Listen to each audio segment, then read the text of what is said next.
Thanks for staying with us. Okay, so the papers today is all about the 1 year of the Tinubu administration, building a safer, stronger, and prosperous Nigeria. So we're just trying to find all the stories within the papers because the conversation today really is to talk about the anniversary of this administration. So let's take a few of the stories headlines. Nation's economy growing, says Wale Edun. Oyetola, we've raised marine revenue by 92%. Ondo APC primary, my respect for Tinubu's absolute, says Jimo. Emir crisis, conflicting orders of court in Kano. And a few other stories internally. Let's take a few other stories, but go ahead. Who has any story? So I have the Emir.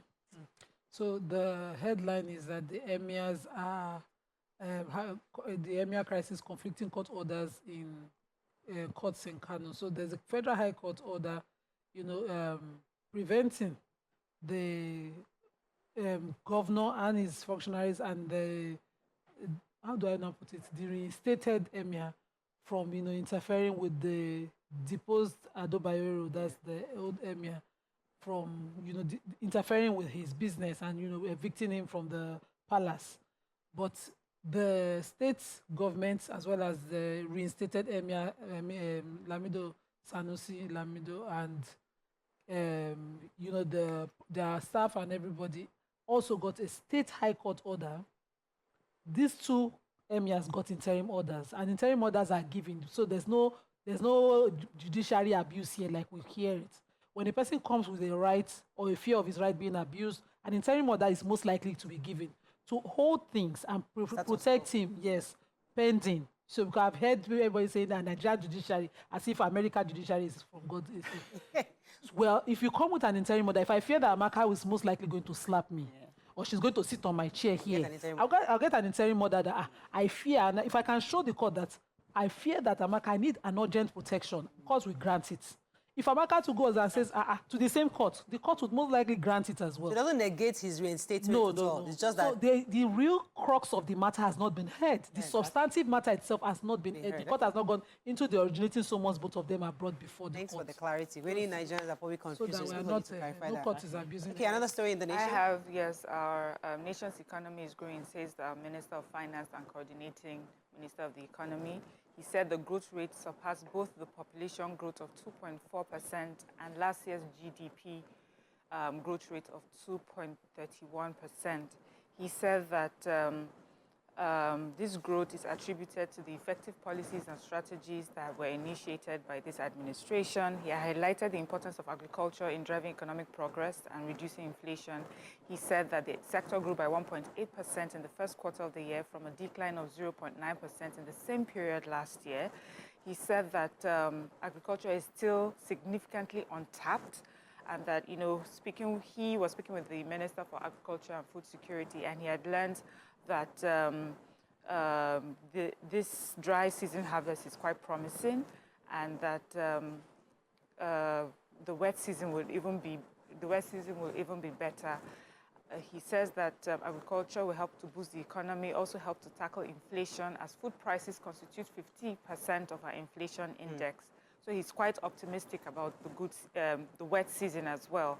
He says this would allow for increased food availability, that would lower inflation, allow monetary authorities to stabilize exchange rate, lower interest rates as per investment. He says, and that would lead to boost in productivity, create jobs, and also ultimately reduce poverty. Also, we know that he chairs the Presidential Panel on Social Investment Programs, and they announced the restart of direct payments to poorest households. He says the program would assist at least 75 million Nigerians, 50 million households, with 75 million in immediate payments. So he said all this at the scorecard meeting, the ministerial scorecard meeting that they've been having. Okay, so this is going to be a long one because they broke things down. Two key agencies with the Marine and Blue Economy Ministry raised their revenue profile by 92%, said by Minister Oyetola yesterday. According to him, the earnings by the NPA and Nigerian Maritime Administration and Safety Agency, NIMASA, grew from over 126 billion to over 242 billion in the first quarter of this year. That's like... The minister attributed the success to the far-reaching reforms introduced by President Ahmed Tinubu and being implemented by his ministry.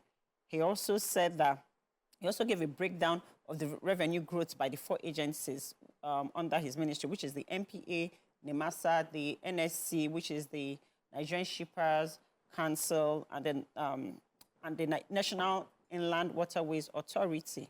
He said that they had to ramp up the revenue to the government in the last year, and they were poised to do more. He also attributed the growth in revenue generation to an increase in vessel calling at all the ports and other things, yes. He said the performance has largely been due to 10% increase in the number of vessels using their ports. They have the mooring boats, the patrol vessels, the dredging of the port channels, and that they have also tightened revenue assurance by deploying technology. He said that revenue generation is critical to them, and that their objective is further to identify and block leakages while identifying transparency and bottlenecks, and making sure that there's accountability to their goals. So okay, so let me take the President Tinubu yesterday praised Minister Nyesom Wike of the FCT, saying that he restored life to the nation's capital, Abuja. He applauded the minister when he was commissioning the Southern Parkway from Christian Center to Ring Road. It's a project that it was initiated 13 years ago and was abandoned. So the president said Nyesom Wike came and it's been reinstated. They said that I heard this remark. The project could have been abandoned for 13 years, that's just scratching the surface. He said that I would like to thank our landlord, Barrister Ezenwo Nyesom Wike, for bringing life back to the territory.